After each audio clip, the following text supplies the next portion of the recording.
Team law helps people learn how to learn the law.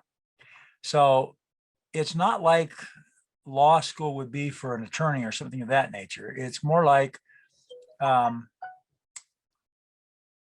lay person wants to be able to defend themselves and deal with whatever's going on. And, when you hire an attorney or something of that nature, you don't know what's going on in their mind and they don't know what's going on in your mind. And they're going to sit there and attempt to represent your situation or position. And that's virtually impossible to do. So if you don't know anything about the law, you don't know anything about what's going on or what's happening, and you're dealing with contracts or dealing with court cases or whatever you're dealing with, then you're going to be handicapped at the very least. So to understand what you can do, you first have to know who you are. And you have to understand law and history and a bunch of things like that. Now, to take just a quick look at the environment in which we find ourselves when we wake up to the reality of our, I sometimes call it Homeland Security world. So what has to happen is you go back and think about what you were taught as you grew up and learned about history. And virtually everybody had to take history classes when they went to school. But when we went to class, and I asked people, I ask you, what do you call that war that took place between Great Britain and the United States back before the Constitution was written? Before the founding fathers had formed a constitution, the states were fledglings and they were independent nation states. What do you call that war that took place between Great Britain and the United States? That war is known as the War of Independence. That is the name of the war. But you know how many people realize that? I do not. By comparison to the population, everybody talks about it like it was the Revolutionary War. No. And there was no revolution. I mean, when we look at the history, we find the King of Great Britain wanted to bring people here to this new discovered land in the hopes that he could bring in some prosperity. And everything that they did to colonize or to settle or to do anything failed miserably. He couldn't get anybody. Jamestown was the most successful colony they had. And within a period of about 3 years, anybody that went there died. So nobody wanted to go. I would say, Eric, you leave that off the brochure. Okay. Yeah. Just leave it off the brochure. 3 years and you're dead. No, let's leave that off the brochure. Well, what happens is the guys that have to go are the ones who are running the packet ships. So they're the ones who are in the military, and the king says, okay, you go and you stay, and the rest of you come back and bring news. And they'd go, and then we go back and they're gone. So what happens is every time anybody started to hear they were going to be sent to the Americas, they'd take off for France or someplace else. They'd come.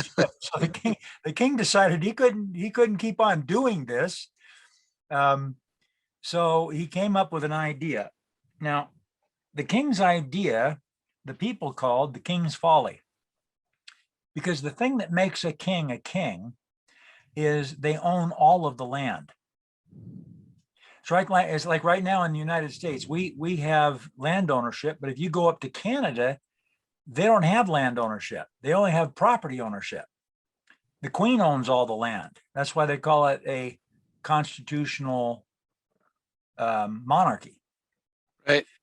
The Parliament, they're free to do whatever they want. They have independent government. The government's independent from Great Britain, but the Queen owns all the land and she owns their monetary system. So they kind of have to work with her.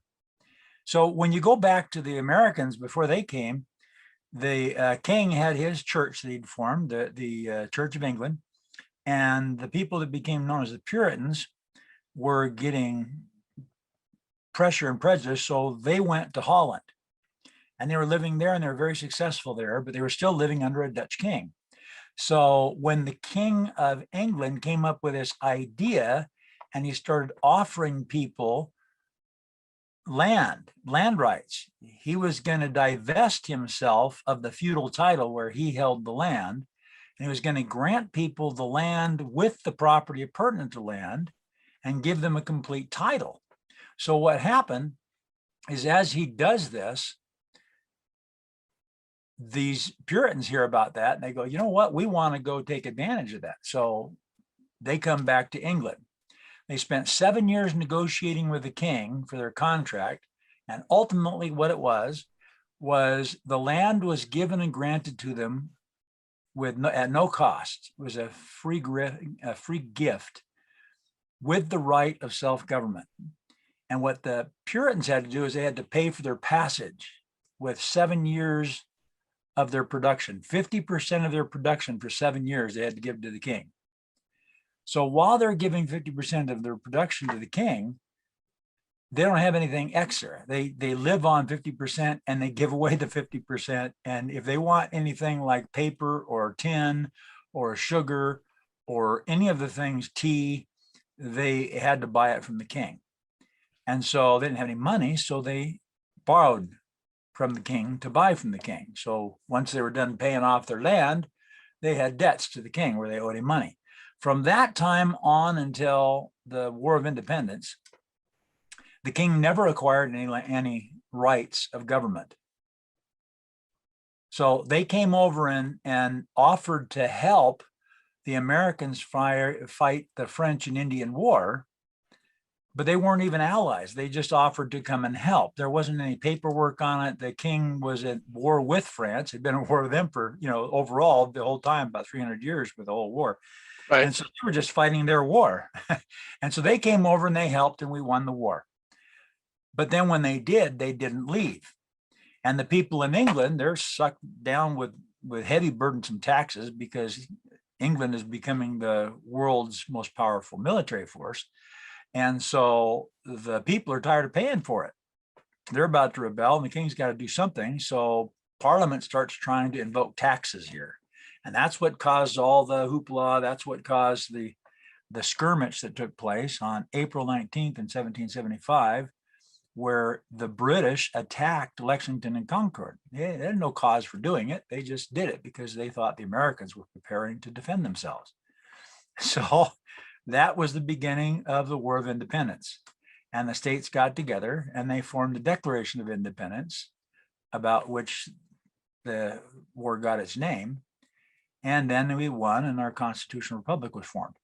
Okay, so if we understand this element of history, these pieces are missing from most people's understanding. They're always told the Revolutionary War, and they're always told about the English colonies. Everybody thinks that England had colonies here. Well, they did, but they all failed. All of the states were independent nation states. None of them were British colonies. Great Britain didn't have any authority here whatsoever. They had contracts, and at the end of the War of Independence and in the provisional agreements for the Paris Treaty of Peace, they came together and agreed that the Americans wanted the contracts over because that was their Declaration of Independence. They said, no, we're done. And the British wanted to still have their contracts function. So in the provisional agreements for the Paris Treaty of Peace, France and England are still at war.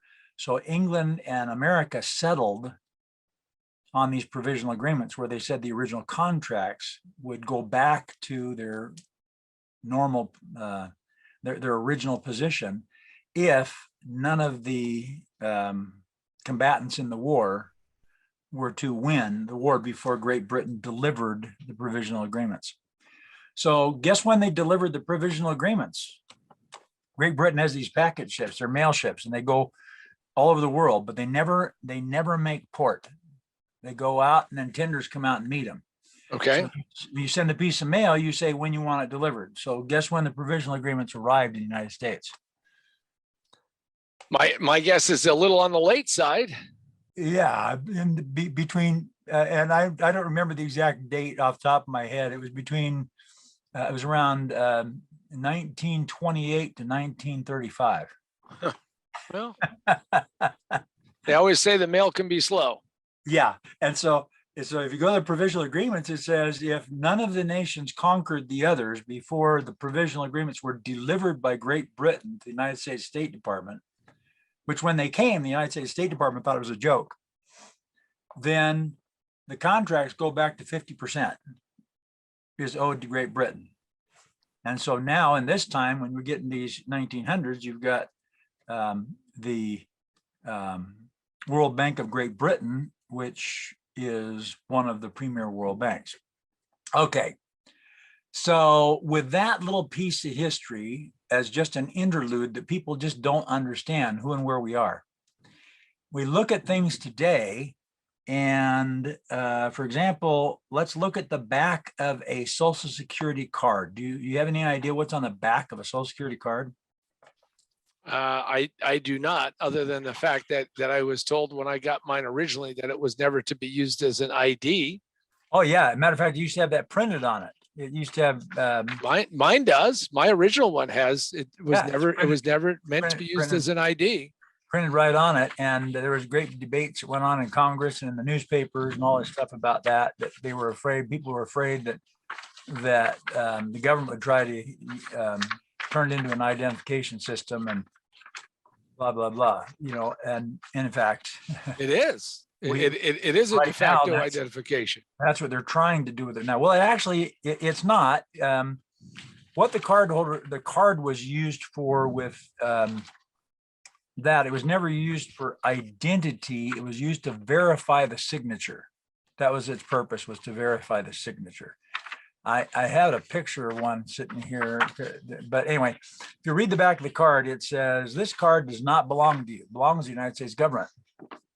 So if you go out there on the street and you ask anybody, what's your social? Well, they do, they rattle off a 9-digit number. Right. And you ask them do you have a Social Security card? And they'll say, yes. Well, now if we look at the Social Security card, the back of the card, they believe that they have this Social Security card. On the back of the card, it says right on it, this does not belong to you. If we want it back, you have to return it. Okay.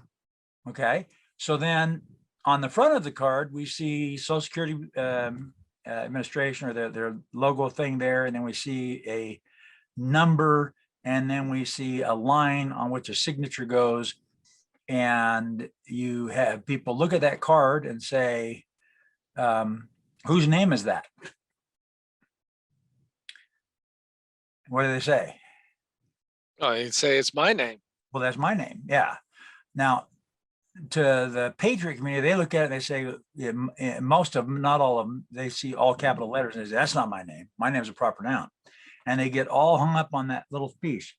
But if we go to the law and look at what it says in the law, where they create the Social Security card, they say that they create the name and the number, and they register them in their 6058 record database as index fields. Now, if we go and look up where it says register for that part of the construct, it's defined as to record the ownership of. So in the law, Social Security Administration created the name and the number, and then they reserved the ownership of the name and the number to themselves. And then they printed that name and number from the index field, because they're index fields, onto the card, so that if anybody needed to look something up, they could go by those index fields. And then they mail the card out to the address that came on the SS5 form. So what happens is the address comes, the envelope comes, it comes to this address, it's got this name on it that's on the card, and it's got that address that it got from the 6050 or from the 2555 form. So now if we look at that whole situation, the card says it's not your card. So they already reserved the ownership of the card. They reserved the ownership of the name and the number. And Congress says, and Social Security Administration repeats that same thing, that they created that name and number combination to uniquely distinguish the cardholder from any people of the same or of a similar name. Okay. So now if we look at that relationship, there's only two ways you can have in your possession property that does not belong to you. You could be a thief and have property that you don't own with you, or it could be held in trust. So when we take a look at that process and we look at the DC Trust Act, it says anytime anybody gives somebody something to hold that does not belong to them, a trust is created.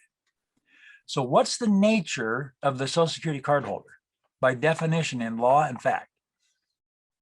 Well, clearly you're holding it in trust then. It's a trust. It was Right. entrusted with Yeah. the person that it was sent to. Now, when they send it out, the cardholder doesn't exist yet because there's no trust yet. It hasn't been placed in trust. It's been offered in trust. So when a person gets this thing, they open up the envelope, they look at it, it says, yeah, punch this thing out. Used to say can't be used for ID, can't use it for any unlawful purposes. Right. Put it someplace where you can get to it and verify the signature. And then identity theft comes in and they all start saying, oh yeah, just put it away in a safety deposit box someplace, store it somewhere. No matter what you do with it, it takes consciousness and physical capacity to do something with the card when it comes in the mail. So if you take that card and follow that instruction to put it in a safe place, then you have committed actually a signature act saying that you've acquiesced to the relationship of the cardholder. And so your position in the cardholder, being the one that controls the trust, would be the trustee. And the owner of the card would be the beneficiary of the trust.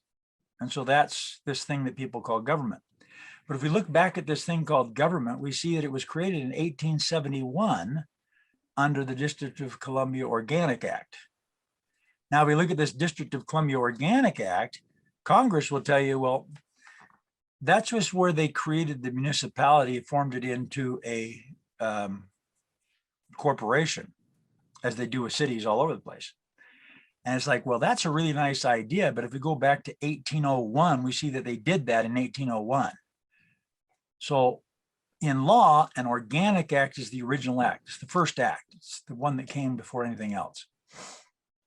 So obviously, the territory Columbia was placed in the control of the District of Columbia back between 1879 and 1801 and incorporated in 1801.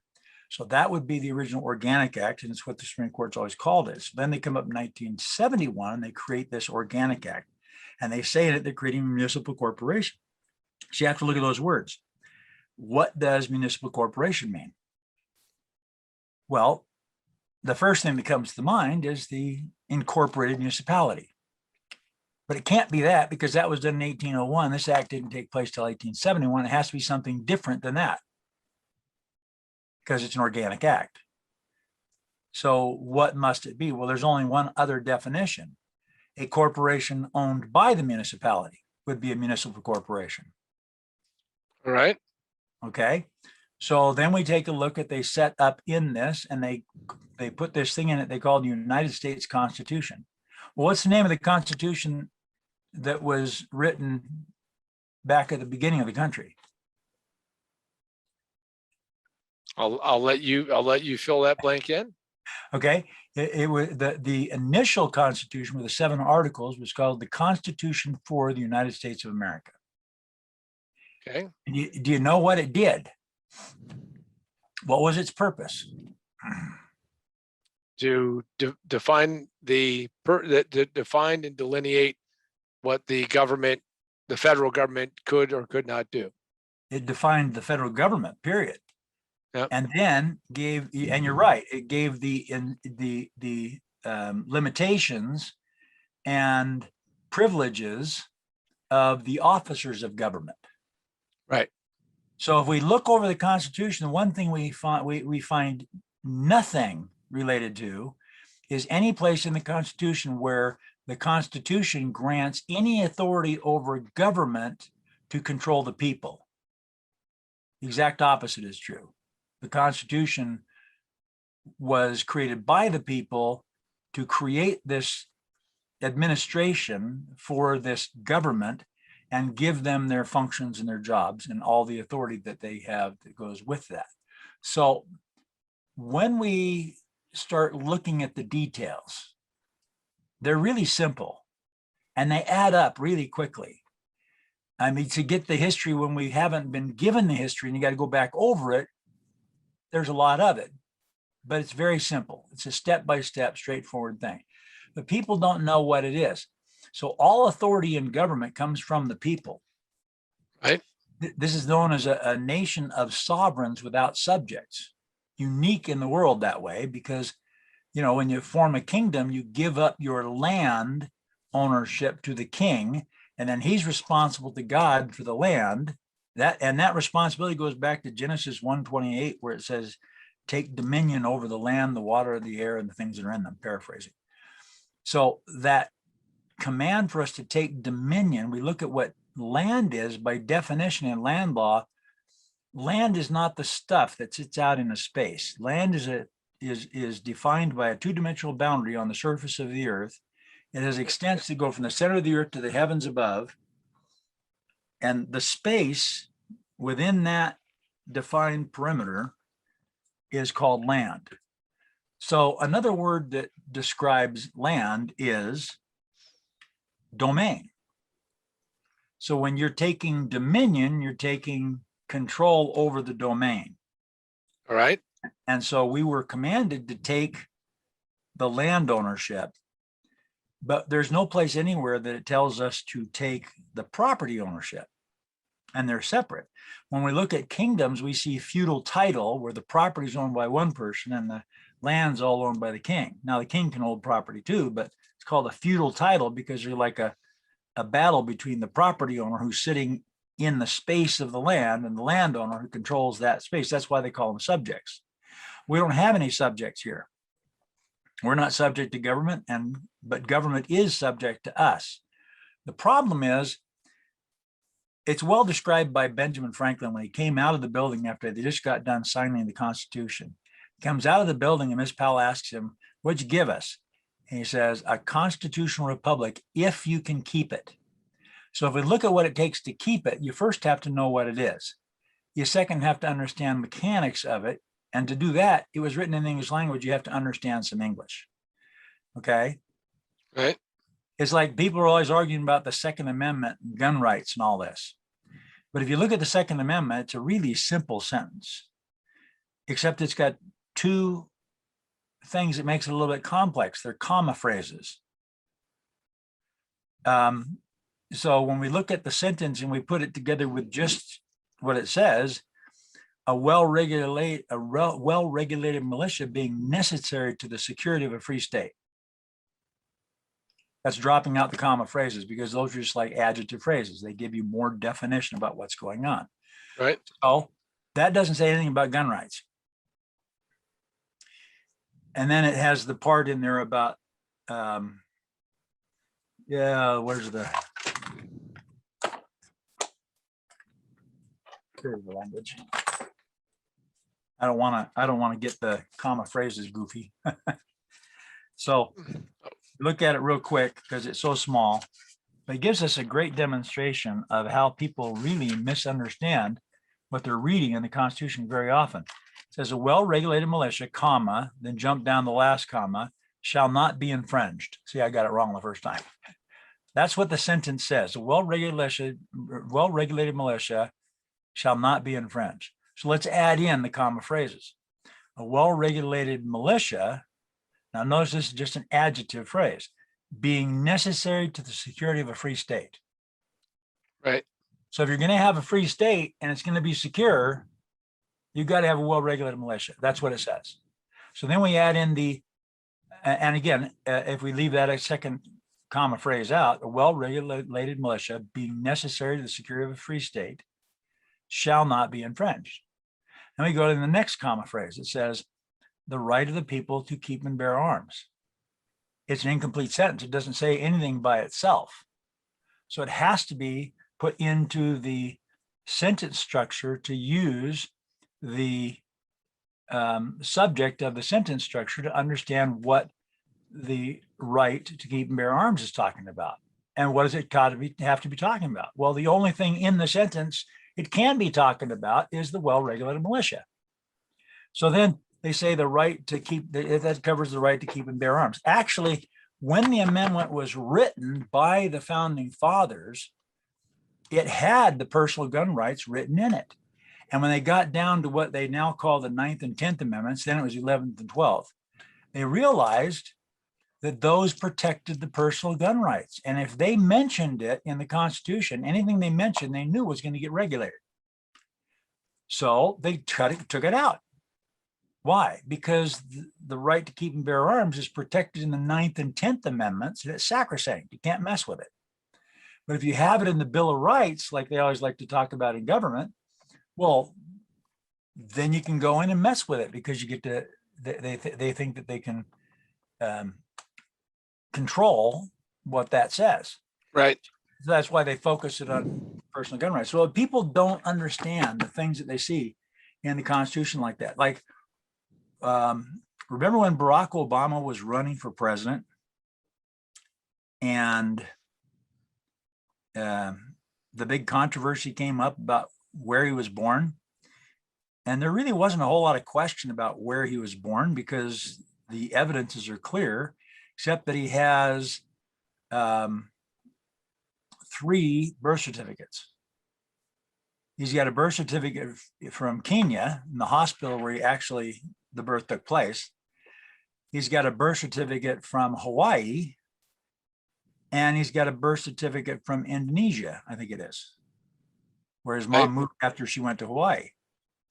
So everybody gets in this controversy, and personally, I figure Obama and their people probably started the controversy themselves. So they get people off on this track of where he was born and start making this whole big issue about where he was born. And then 2 weeks before the election, when he first went in, they released a finding from the Department of Agriculture and the Department of Immigration and Naturalization that said he was a citizen of the United States, and therefore it dropped. The reason why that came up when he was 8 years old was because his mother wanted to get aid going to university, and then they had just come from Indonesia and they wanted to see if he had the rights. Well, when he comes into the country, he's coming from Kenya with his mother, and she was not yet 18 years old. So according with Hawaiian law, if you're a Hawaiian citizen, you come and you have a child outside of Hawaii, when you come into Hawaii, you can claim that citizen as a Hawaiian citizen because they're your child. And that's what they did. So the Hawaiian law, though, says that if you're under 18 years old, you have to stay in Hawaii for at least 5 years before, during, or after your birth when you make that claim. Well, she didn't. She went off to Indonesia. So the records get created, and then nobody questions or challenges it. And then when he's 8 years old, they look at it and they get 2 departments to say, yeah, he's a citizen. And that because Hawaii says, yeah, we've got a birth record. They get all this argument about what got messed around with it. But the point is not that. The point is the argument about whether he qualified as president has nothing to do with where he's born. It's a natural born citizen, another one of those constitutional phrases. So we look at a natural born citizen. Again, you have a noun and an adjective phrase, a couple of adjectives attached to the noun, natural born and citizen. So to understand that in the English language, you don't need to go any court cases. You don't need to go look any further than English language. And what does it say? It says citizen. We know what that is. Right. Natural born. So you have to look at citizenship and you have to look at natural birth, and you say, what quality of natural birth defines citizenship? Because right. Natural born citizen, there would be a definition there.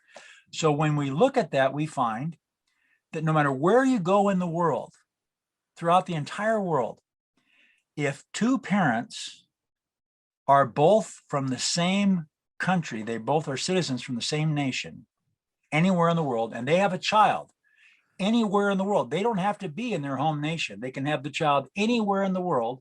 When they have a child, the child, by its birth, its natural birth to 2 citizens, is a natural born citizen. That's what it means. Right. It refers to 2 parents, both of whom are citizens. Now, if you look at any other condition of birth, you see that if either parent is from a different country, then the citizenship of the child is a function of law, not nature. Like in the United States, if you're a United States citizen and you have a child, it doesn't matter who the parent is, the other parent is, that child has the rights of a citizen. Right. But they will never be natural born unless both parents were citizens. So now we take a look at Kamala Harris and we go, oops, neither one of her parents were citizens when she was born. So there's nothing that she could do to ever get to be a citizen. So how do they handle that?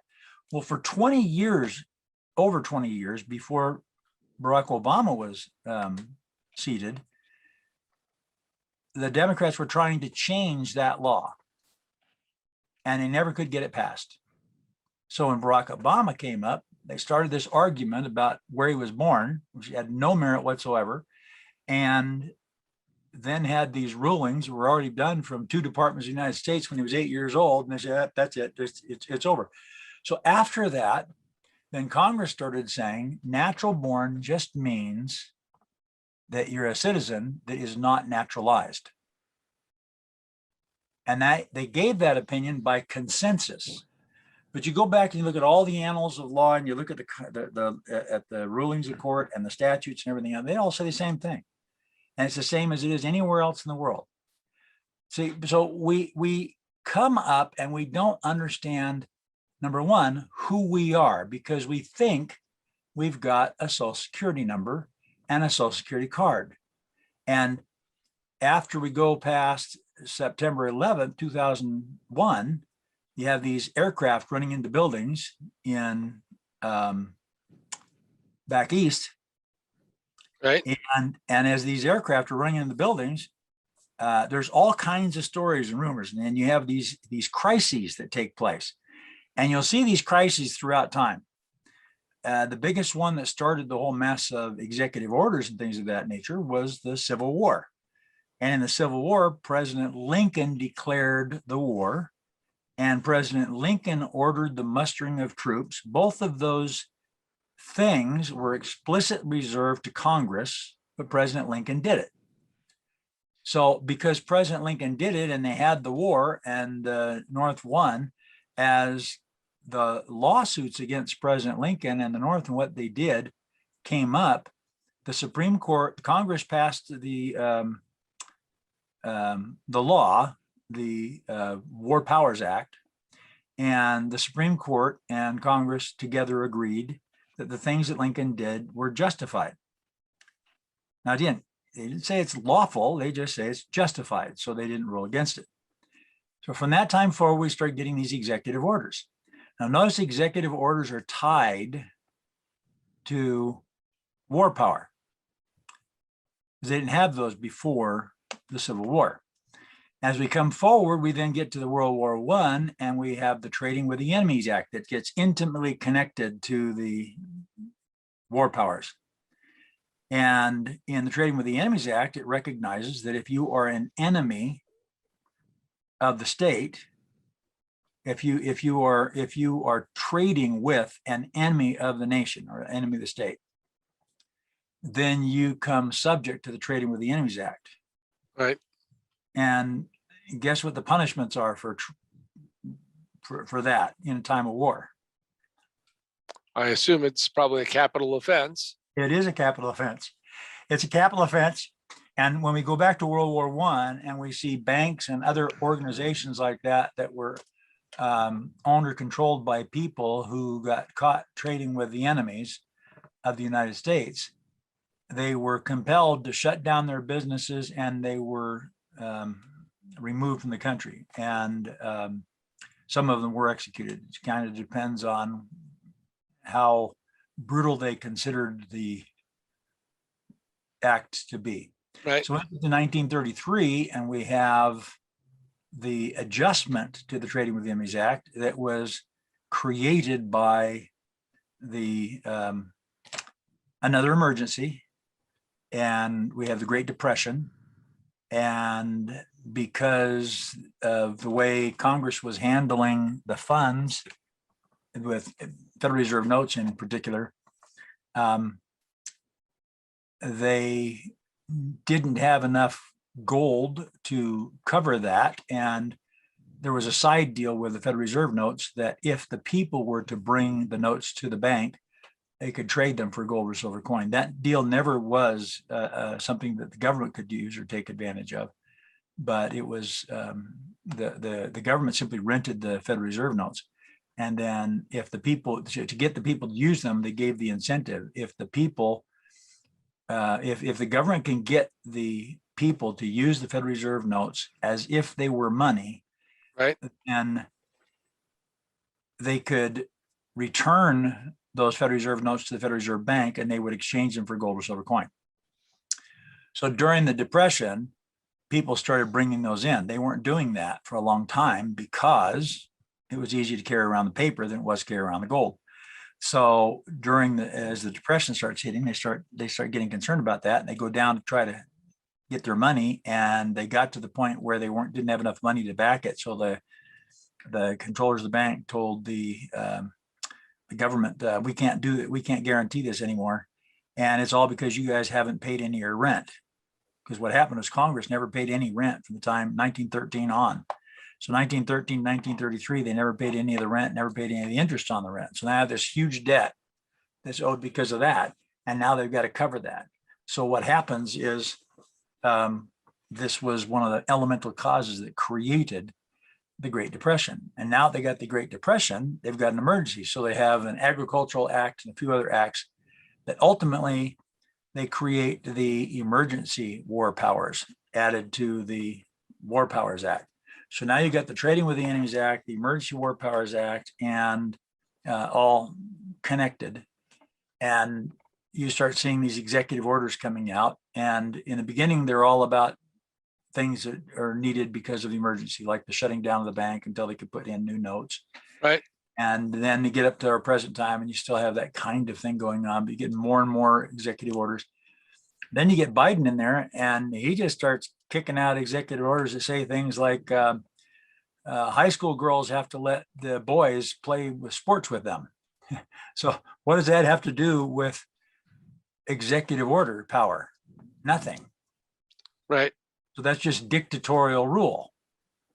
Now, the problem is if people follow that rule and don't do anything to stand up against that rule, you can acquiesce to that as if it were law.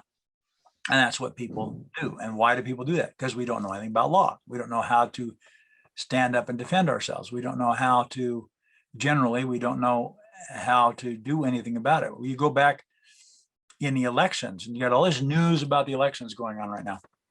Well, right now, more and more all that all the time. But during the election in 2020,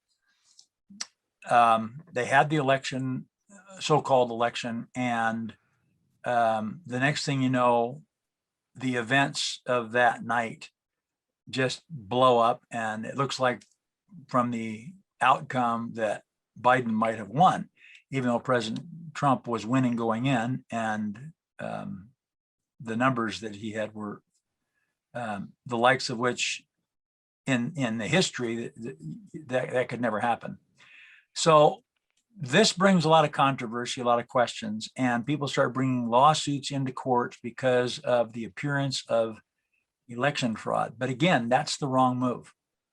I was saying that back then. I said it before the election. I said it after the election. I said it while they were getting ready for the election. All this stuff was going on. That number one, if you follow what's happened to the election, there was a book that came out in around 2000, I believe, and it was called Vote Scam.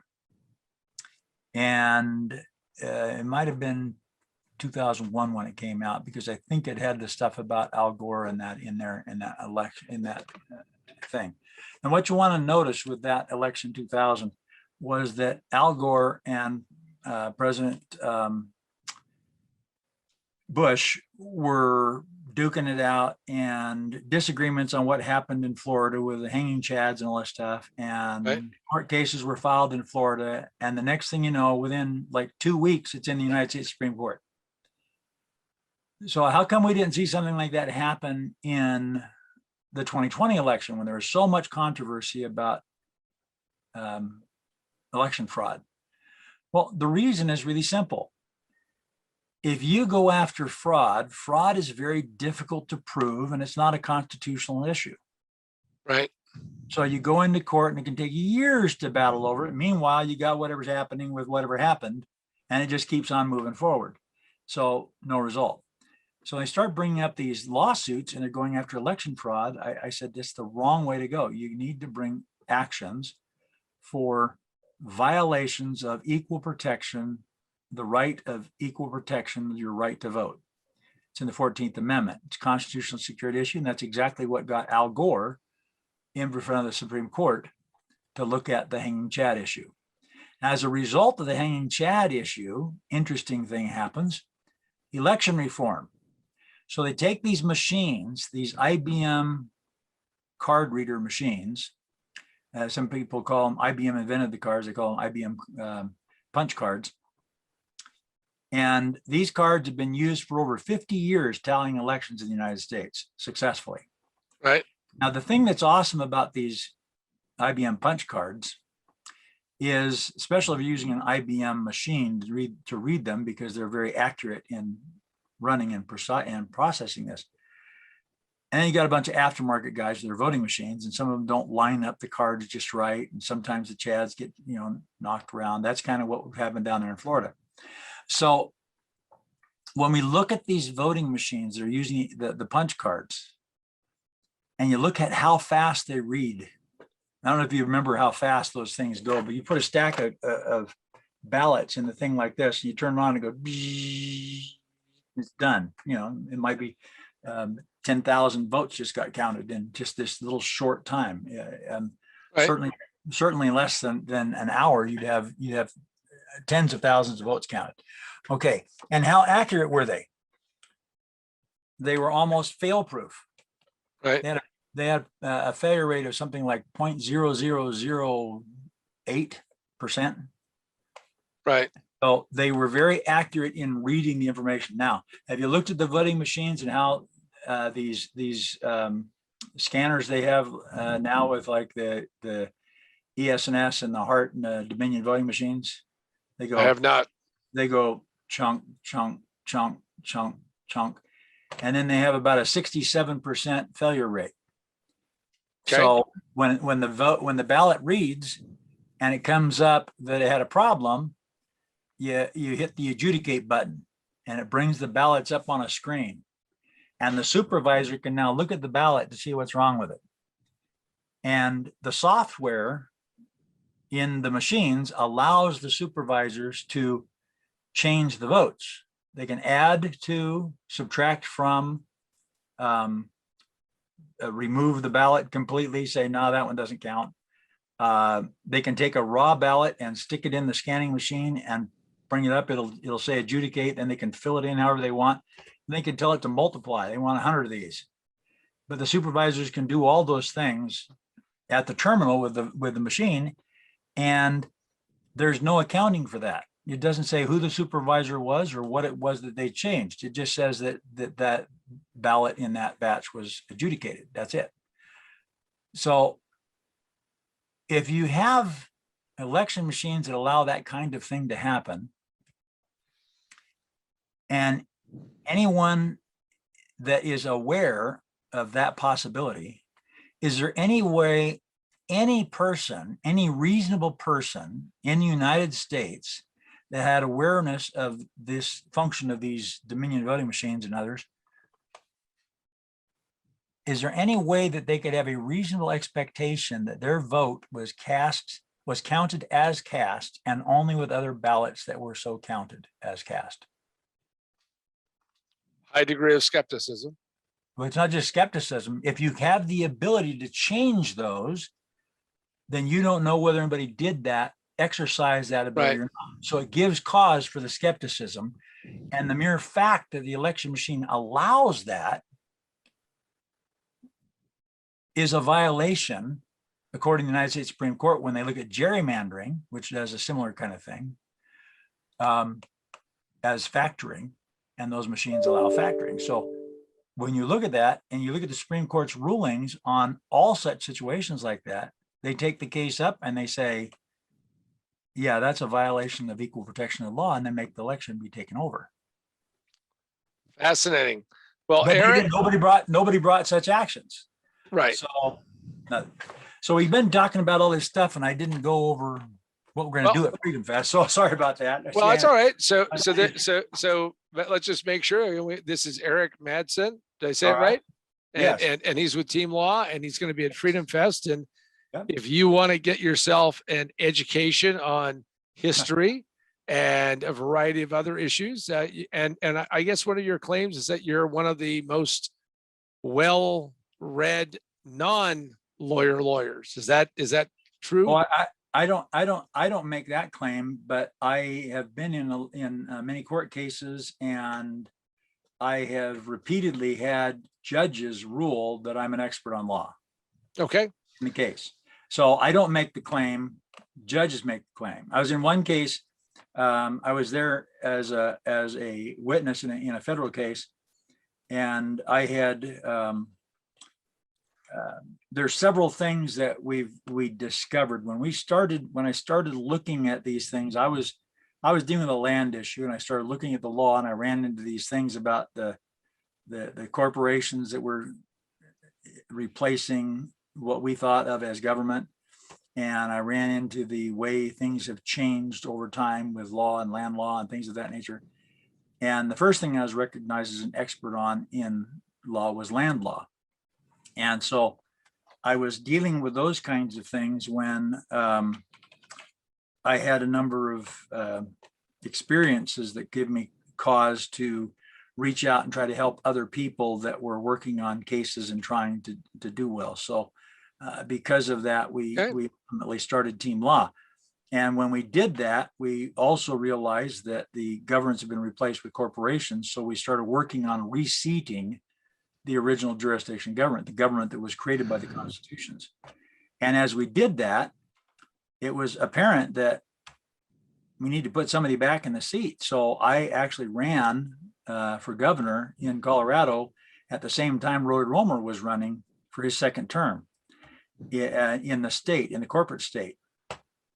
And I went through the whole process and got a bunch of votes. And the Secretary of State called me up and said, hey, we got over 5,000 votes in our ballots that had your name in as a write-in on it. So we had to destroy all those. I just wanted to call you and tell you that.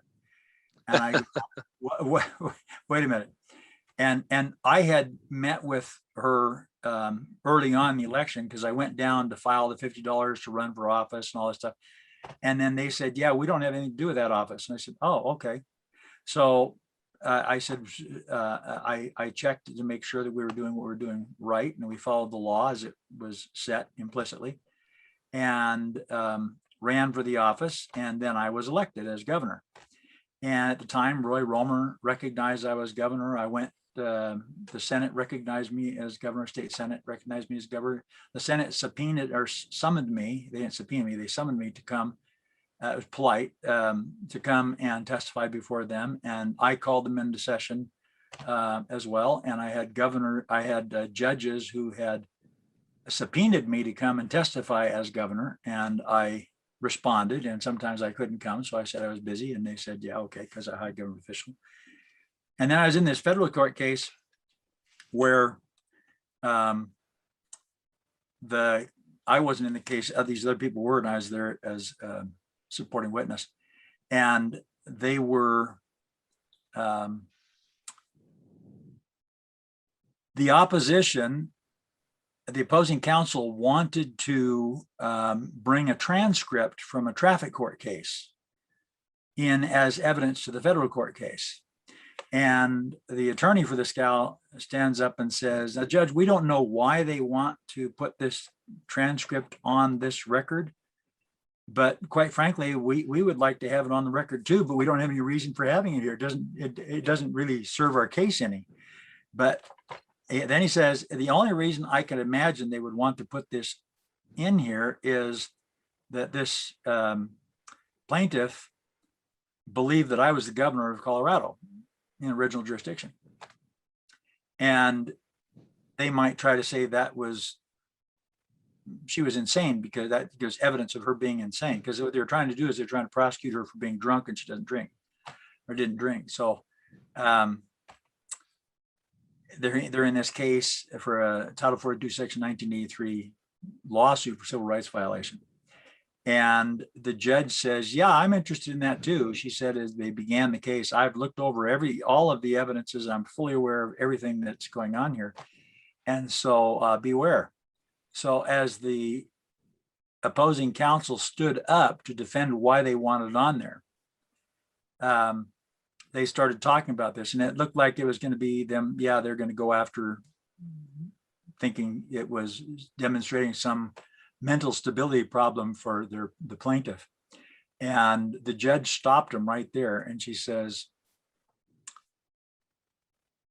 now I told you that I was fully aware of everything, of all of the evidence presented in this case, because it was the evidence hearing, see what was going to go into the trial. And she says, it doesn't matter whether you believe Mr. Madsen is the governor or whether I believe Mr. Madsen is the governor. The Senate and the courts have summoned him as the governor to come and present for him. So the state of Colorado sees Governor Madsen as the governor of the physical state. So, but you never got to move into the big house, right? well, actually, we talked about that. My wife said something about that, and I was thinking about that, but in Colorado, they don't use that house for the governor anymore. They just use it for meetings and stuff like that. It's just been a, Oh, okay. party house for a long, long time. Nobody's lived in it. But it was actually the residence for the original jurisdiction state governor, and we could have moved in there. But at the time, I was the only one who had stood up in the states. I was the first one to be seated in the original jurisdiction gubernatorial seats. And so I really didn't want to open up a big can of worms with a bunch of ignorant populace that doesn't know what's going on and have to deal with all of that. There's many different ways it could go. And I just thought that that's not why I ran for the office. I didn't run for the office to create waves or anything like that, or to make a hardship on my family or anything like that. I entered in the office because it was necessary to get our original jurisdiction government back in place. We called it Reseat America process. You see a link on our website for Reseat America. Okay. And so we have the call to action, which is a quo warranto action process that is used to hold congressmen accountable for violating the Constitution overtly by failing to do that which they're required to do and doing that which they're forbidden from doing. That's perfect for what quo warranto does.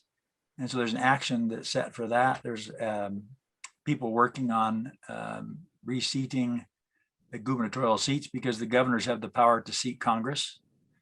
Right. And the original jurisdiction Congress is almost vacant.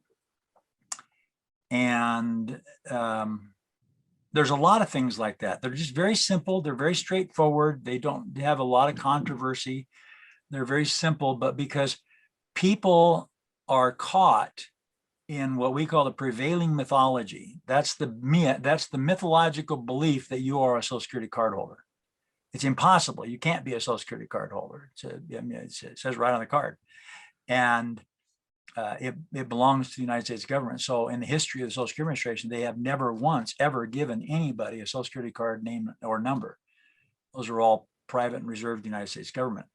So we have to learn who we are and where we are. All of this stuff that we see going on with the insurrecting Congress and craziness that's been going on in our country these last couple of years, it's all based on this fictitious history. So I wrote a book. People are going to see it at FreedomFest. I don't have the cover sitting here. It's off at the publishers right now, but I wrote a book called Fake 2, and it goes through all this stuff piece by piece. It shows basically Robert Kiyosaki wrote a book called Fake, and it was subtitled Fake. That I have sitting right here. Robert's book. It was called Fake, and it says fake money, fake teachers, and fake assets. And then the problem is when you get to this fake money, fake teachers, and fake assets, the reality is behind the fake money, there's fake government. Right. Behind the fake teachers, there's a fake education system that's operating under the control of the global elite. Behind the fake assets is the party that's generally holding the assets, which is the cardholder. And the beneficiary of the cardholder is the owner of the card. So when people think that they're developing these assets, even when you do what Robert shows to do in the book and you start generating excess capital and residual income with that, who are you generating it for? The cardholder. And so when you go out and you buy the house, who bought the house? You were the cardholder. So when you go out and go through this process, Yeah. you're going to be at Freedom Fest because we I just want to, looking at the clock and everything. So yeah, you guys are going to have a booth there. Oh yeah, we're going to be in booth 817 and 819. We're there as diamond level executive or diamond level exhibitors. So you have increased your domain and your Yes. dominion over two of them, and then you're going to be we're at one, now we got two. and then you're going to be speaking also. Yes, we've got two breakout sessions that are going to be there. And if you get on the Freedom Fest forum, about a month ago, I did an article that was, are you healthy, wealthy, and wise? And then there was part 2 of that done a month later. So that was about 2 months ago. And then about a month ago, part 2. And then next Thursday, the third part's going to come out. And so the first part goes in and shows a little bit about the prevailing mythology. Okay. And the idea again being if you think that you are a Social Security card holder, then you've been caught prey in the prevailing mythology myth, and that's not you. You aren't it. That's impossible. You are something else. So you have to know who you are to really be healthy. Right. Now you want to be wealthy.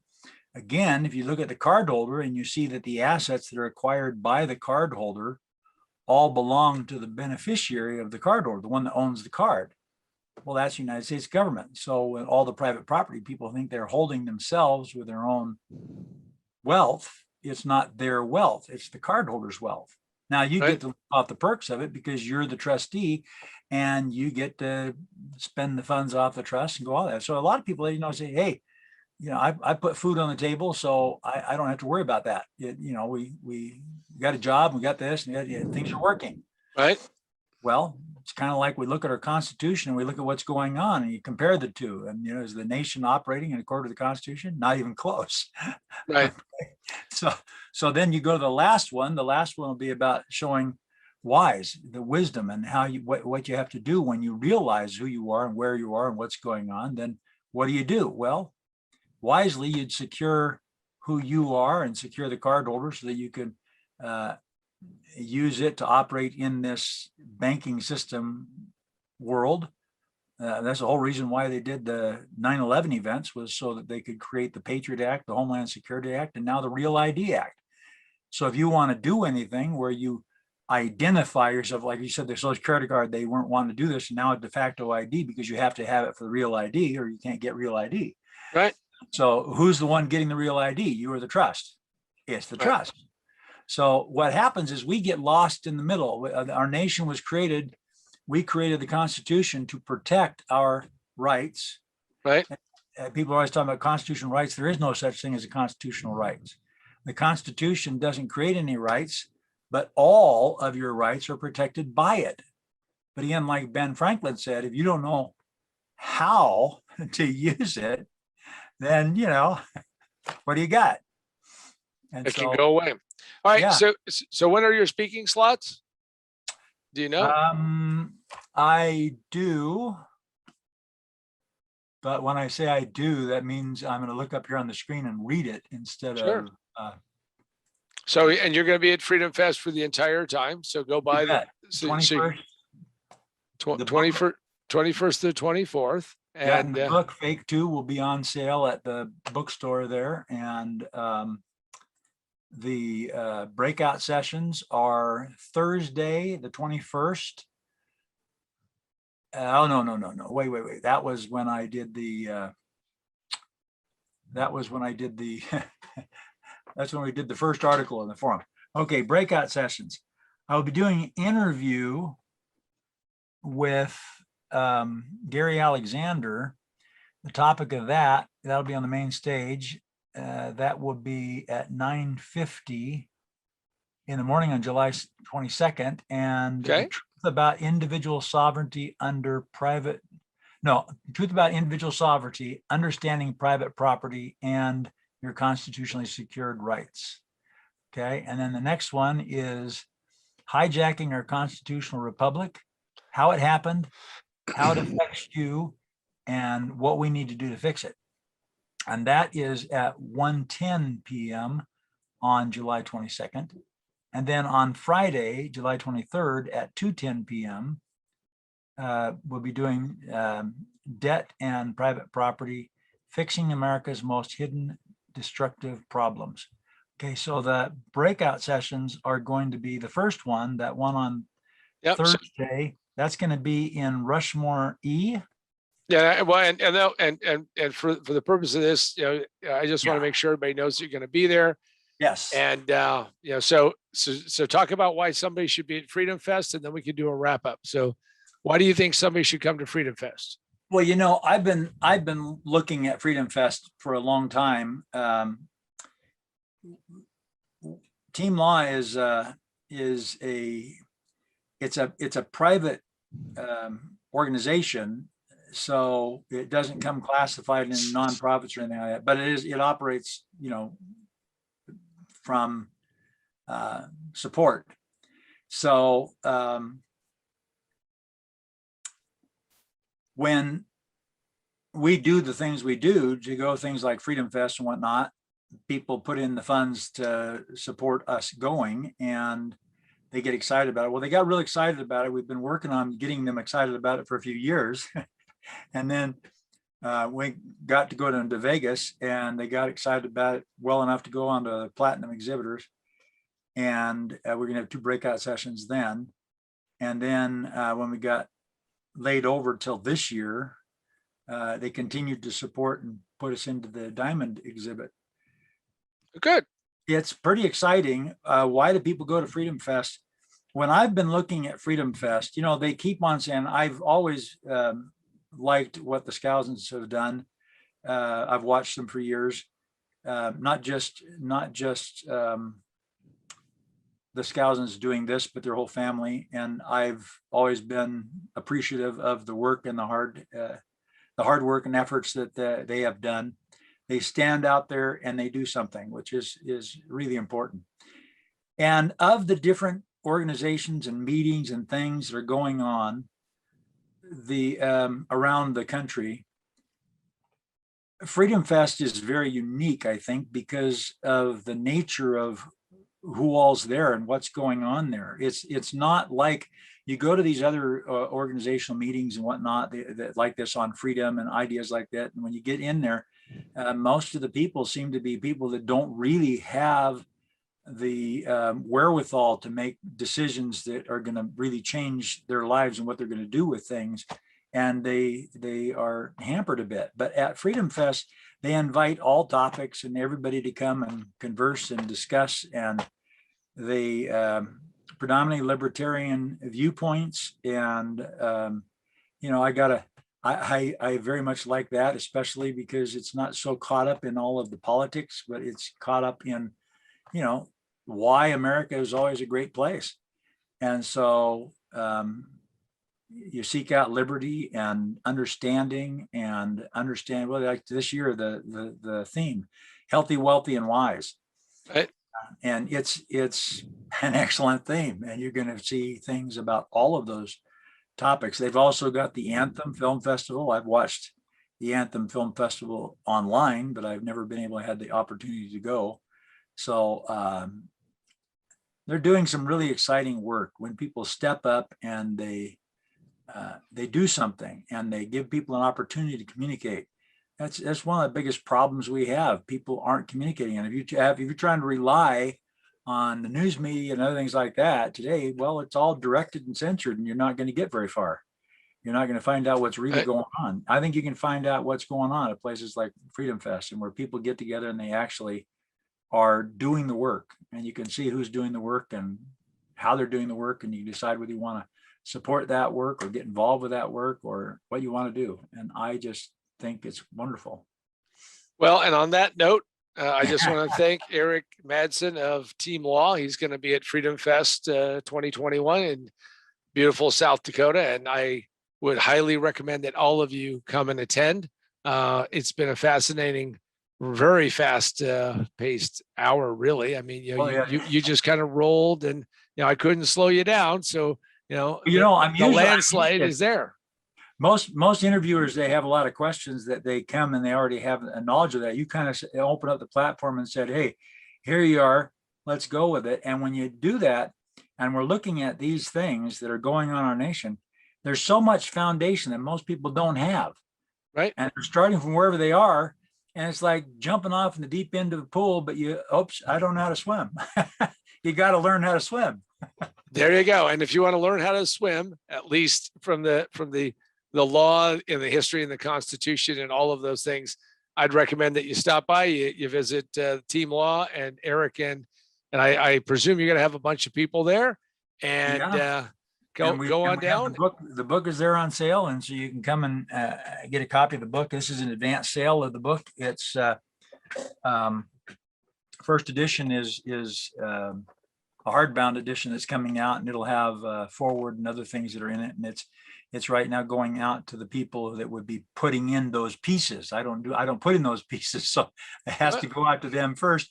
And so because we have this opportunity and we're looking for feedback on the book, when people read it, they can actually take part and let us know what they think and feel about it. And if they see things that they think need to be adjusted or need to go a little bit more in one way or another to help out with that, then those things can be somewhat added into the first edition. So this is a rare opportunity. Most authors, books like this, when you look in a book, just like Robert's book, you come in the back of the book and it's got a bunch of citations about things that people have read and done and work that they have. Of course, with Robert, he just puts on a big list of all the other books that he's written, and he wrote Trump and all these other things. So he doesn't need to have all that kind of stuff so much, but most books, they'll have that kind of thing. And how do they get that? Well, they have to print an advance copy and deliver it out to some people and get some feedback from those people. That's what we're doing.